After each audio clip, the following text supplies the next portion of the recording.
When the graffiti on the warehouse walls started whispering her name, Kael knew she'd stumbled into something bigger than a late-night art crawl.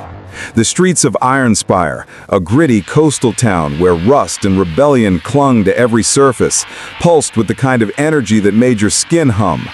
Kael, with her paint-splattered jacket and a chip on her shoulder, was no stranger to tagging walls with her murals, vivid explosions of color that screamed defiance. But tonight, under a moon like a cracked eggshell, the mural she'd just finished, a swirling phoenix rising from ashes, seemed to shimmer with a life of its own. "Keep it together, Kael," she muttered, her breath fogging in the chilly air. She'd come to this abandoned dockyard to leave her mark, a tribute to her sister Nora, who'd vanished last year after joining a street art collective called the Ember. The cops called it a runaway case. Kael called it bullshit.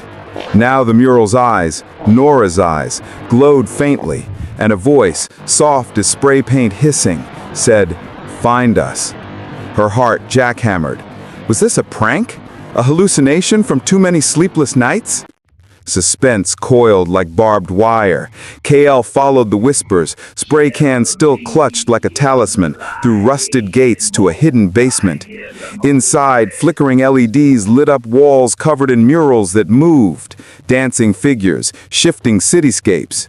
A figure stepped from the shadows. Rune, a lanky artist with silver hair and a smirk sharp enough to cut. "You're late. The Ember's been waiting." Kael's anger flared. "Where's Nora?" she demanded, voice cracking with raw hope. Rune pointed to a mural of a girl, unmistakably Nora, trapped in paint, her hands pressed against an invisible wall. The twist hit like a gut punch. The Ember weren't just artists, they were trapped in their own art, bound by a cursed pigment that turned murals into prisons. Kael's phoenix wasn't just a tribute, it was a beacon, pulling her into the same trap. Paint yourself out, or join us forever. Panic and grief surged as Kael grabbed a brush, splashing color wildly, her tears mixing with paint.